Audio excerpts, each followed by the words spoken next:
नमस्कार दोस्तों, आप देख रहे हैं ग्लोबल खबर हिंदी और आज का न्यूज पैक है बेहद धमाकेदार। पूरे दिन भर की 50 सबसे बड़ी और जरूरी खबरें एक ही वीडियो में।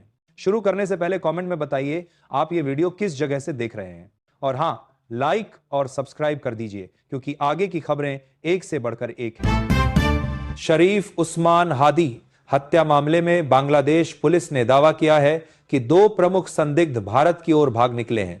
बांग्लादेशी एजेंसियों का कहना है कि हत्या के बाद संदिग्धों ने अंतर्राष्ट्रीय सीमा पार की, जिसके बाद भारत से सहयोग की मांग की गई है। हालांकि भारतीय सुरक्षा एजेंसियां इस दावे की गहन जांच कर रही हैं। यह मामला अब द्विपक्षीय स्तर पर संवेदनशील बन गया है। भारत की ओर से कहा गया है कि बिना ठोस सबूत के ऐसे आरोप लगाना जल्दबाजी होगी और जांच तथ्यों के आधार पर ही आगे बढ़नी चाहिए।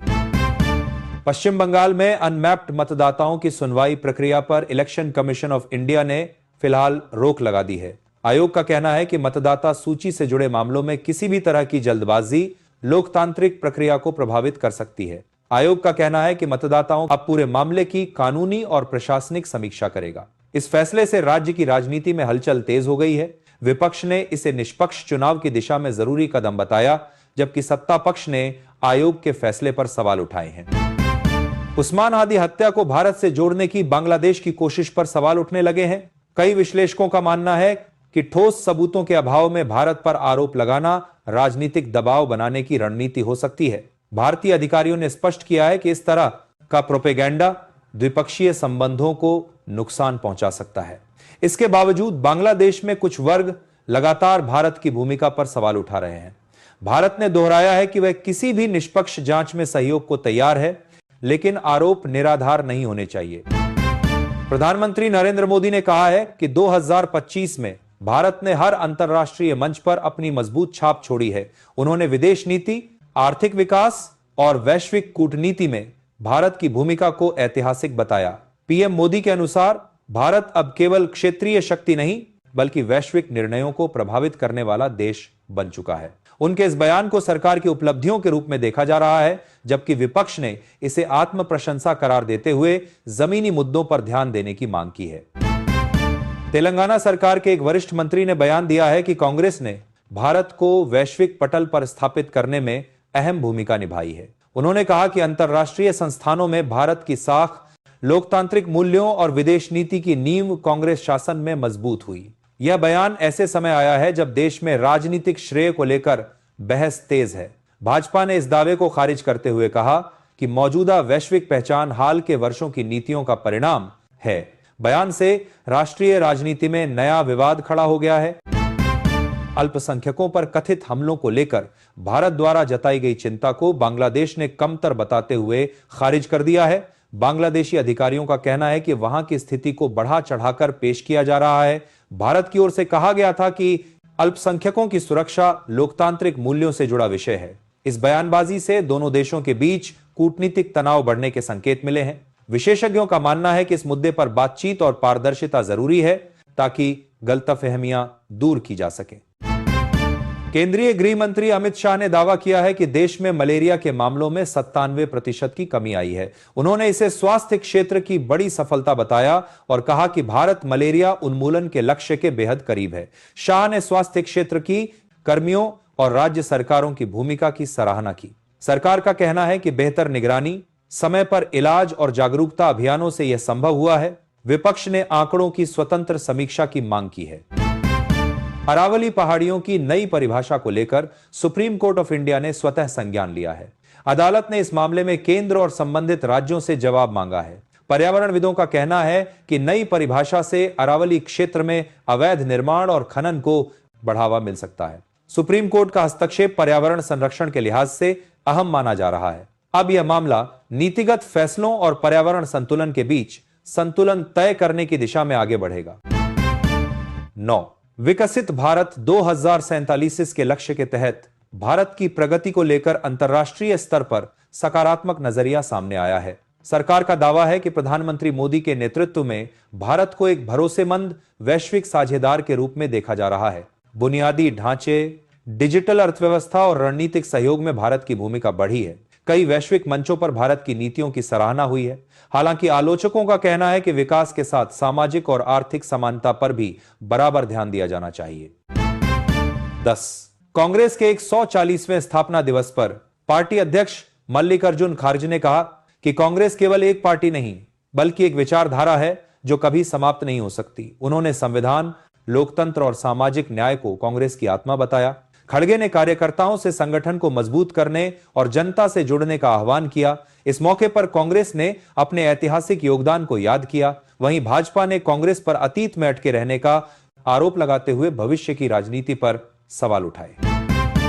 11 कांग्रेस नेता शशि थरूर ने दिग्विजय सिंह के विचारों का समर्थन करते हुए कहा कि संगठन को मजबूत करना समय की मांग है। उन्होंने माना कि पार्टी को आंतरिक अनुशासन और स्पष्ट रणनीति की जरूरत है। थरूर के बयान को कांग्रेस में आत्ममंथन के संकेत के रूप में देखा जा रहा है। हालांकि कुछ नेताओं ने इसे वैचारिक भ्रम करार दिया। इस बयान से यह साफ हुआ है कि कांग्रेस के भीतर नेतृत्व और दिशा को लेकर बहस लगातार गहराती जा रही है। 12 कांग्रेस महासचिव जयराम रमेश ने पर्यावरण मंत्री पर तीखा हमला करते हुए कहा कि अरावली पहाड़ियों की नई परिभाषा से क्षेत्र का विखंडन होगा। उनका आरोप है कि इससे पर्यावरण संरक्षण कमजोर पड़ेगा और कॉरपोरेट हितों को फायदा मिलेगा। जयराम रमेश ने इसे पर्यावरण के साथ समझौता बताया। सरकार की ओर से कहा गया है कि नई परिभाषा विकास और संरक्षण के बीच संतुलन के लिए लाई गई है। यह मुद्दा अब राजनीतिक और कानूनी बहस का केंद्र बन गया है। 13 पश्चिम बंगाल के मुर्शिदाबाद जिले में जूप प्रमुख हुमायूं कबीर के बेटे को एक पुलिसकर्मी पर हमले के आरोप में हिरासत में लिया गया है। पुलिस के अनुसार घटना के दौरान सरकारी काम में बाधा डाली गई और पुलिसकर्मी को चोट पहुंची। मामले की जांच जारी है और कानूनी प्रक्रिया के तहत कार्रवाई की जा रही है। इस घटना के बाद जिले में राजनीतिक तनाव बढ़ गया है। विपक्ष ने कानून व्यवस्था पर सवाल उठाए हैं, जबकि प्रशासन का कहना है कि कानून सभी के लिए समान है और किसी को भी विशेष छूट नहीं दी जाएगी। 14 उस्मान हादी हत्या मामले में आरोपियों के भारत में प्रवेश के दावे को मेघालय सरकार ने पूरी तरह खारिज कर दिया है। राज्य सरकार का कहना है कि सीमा क्षेत्रों की सख्त निगरानी की जा रही है और किसी भी तरह की घुसपैठ की पुष्टि नहीं हुई है। अधिकारियों ने इसे अफवाह और भ्रामक जानकारी बताया। मेघालय प्रशासन ने स्पष्ट किया कि बिना सत्यापन ऐसे दावे राज्य की सुरक्षा छवि को नुकसान पहुंचाते हैं। साथ ही यह भी कहा गया कि केंद्र सरकार के साथ समन्वय में सभी सुरक्षा एजेंसियां सतर्क हैं। 15 कांग्रेस नेता दिग्विजय सिंह द्वारा आरएसएस की प्रशंसा से पार्टी के भीतर विवाद गहरा गया है। कुछ नेताओं ने इसे पार्टी लाइन के खिलाफ बताया कि आपको कुछ की आरएसएस की प्रशंसा कर रहे हैं, जबकि कुछ ने इसे व्यक्तिगत राय करार दिया। बयान के बाद कांग्रेस में वैचारिक मतभेद खुलकर सामने आ गए हैं। भाजपा ने इस मुद्दे पर कांग्रेस को घेरते हुए कहा कि अब पार्टी अपने ही बयानों से उलझ गई है। इस घटनाक्रम ने कांग्रेस की आंतरिक एकता और संदेश की स्पष्टता पर सवाल खड़े कर दिए हैं। 16 कांग्रेस सांसद शशि थरूर ने तंज कसते हुए कहा कि अनुशासन जैसे मामलों में राष्ट्रीय स्वयंसेवक संघ से भी कुछ सीखा जा सकता है। उनके इस बयान ने राजनीतिक हलकों में हलचल मचा दी। भाजपा ने इसे कांग्रेस की वैचारिक हार बताया, जबकि कांग्रेस के कई नेताओं ने इस बयान से दूरी बना ली। थरूर के बयान को संगठनात्मक सुधार के संदर्भ में देखा जा रहा है, लेकिन इससे पार्टी को सफाई देनी पड़ी। 17 आरएसएस से सीखने वाले बयान पर मचे विवाद के बाद कांग्रेस ने आधिकारिक स्पष्टीकरण जारी किया है। पार्टी ने कहा कि आरएसएस की विचारधारा से कांग्रेस का कोई मेल नहीं है और किसी भी बयान को संदर्भ से हटकर नहीं देखा जाना चाहिए। कांग्रेस का कहना है कि उसकी लड़ाई विचारधारात्मक रूप से स्पष्ट है। इस सफाई का उद्देश्य राजनीतिक नुकसान को सीमित करना माना जा रहा है। हालांकि विपक्ष ने कहा कि कांग्रेस की स्थिति भ्रमित और विरोधाभासी दिख रही है।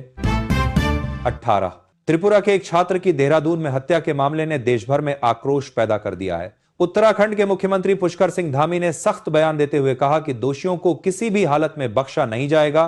पुलिस ने जांच तेज कर दी है और आरोपियों की पहचान की जा रही है। इस घटना ने बाहरी छात्रों की सुरक्षा को लेकर गंभीर सवाल खड़े कर दिए हैं। राज्य सरकार ने पीड़ित परिवार को न्याय का भरोसा दिलाया है।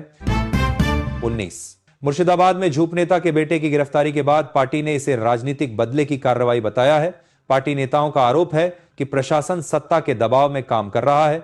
वहीं पुलिस का कहना है कि गिरफ्तारी सबूतों और कानून के आधार पर की गई है।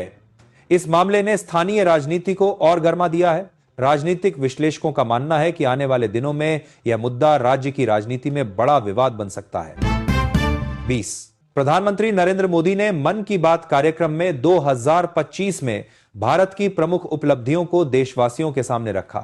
उन्होंने विज्ञान, अर्थव्यवस्था, खेल और सामाजिक क्षेत्रों में भारत की प्रगति का उल्लेख किया। पीएम मोदी ने युवाओं और महिलाओं की भूमिका की सराहना की और आत्मनिर्भर भारत के संकल्प को दोहराया। कार्यक्रम को व्यापक जनसमर्थन मिला, जबकि विपक्ष ने इसे सरकार की उपलब्धियों का प्रचार बताया। 21 मणिपुर में सुरक्षा बलों ने एक बड़े अभियान के दौरान हथियार और गोला बारूद के साथ 2 लोगों को गिरफ्तार किया है। अधिकारियों के अनुसार बरामद सामग्री का इस्तेमाल अवैध गतिविधियों में किया जाना था।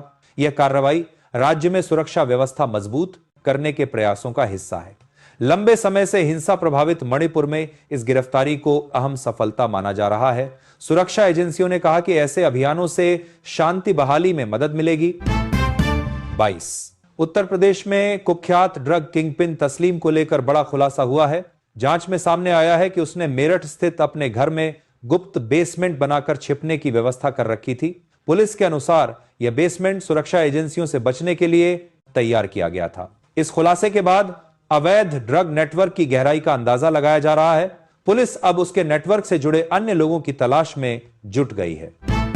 23 भारत में नकली रेबीज वैक्सीन की पुष्टि के बाद स्वास्थ्य विभाग ने अलर्ट जारी किया है। अधिकारियों ने कहा है कि कुछ इलाकों में अवैध रूप से नकली वैक्सीन सप्लाई की जा रही थी। लोगों को केवल अधिकृत केंद्रों से ही टीकाकरण कराने की सलाह दी गई है। इसके दौरान मामले में जांच एजेंसियां सक्रिय हो गई हैं। स्वास्थ्य विशेषज्ञों ने चेतावनी दी है कि नकली वैक्सीन से जान का खतरा हो सकता है, इसलिए सतर्कता बेहद जरूरी है। 24 सहारनपुर की फायरिंग रेंज में हुए विस्फोट में 4 आर्मी जवान घायल हो गए हैं। घायलों को तुरंत सैन्य अस्पताल में भर्ती कराया गया, जहां उनकी हालत स्थिर बताई जा रही है। प्रारंभिक जांच में तकनीकी खामी की आशंका जताई गई है। सेना ने घटना की विस्तृत जांच के आदेश दे दिए हैं। इस हादसे ने प्रशिक्षण स्थलों की सुरक्षा और मानकों को लेकर सवाल खड़े किए हैं। 25 उत्तर भारत में घने कोहरे के कारण सड़क, रेल और हवाई यातायात बुरी तरह प्रभावित हुआ है। कई ट्रेनों और उड़ानों में देरी दर्ज की गई है।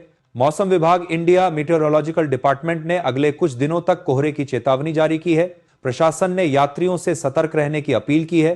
विशेषज्ञों का कहना है कि ठंड और प्रदूषण के कारण कोहरा और घना हो सकता है, जिससे दैनिक जीवन पर असर पड़ेगा।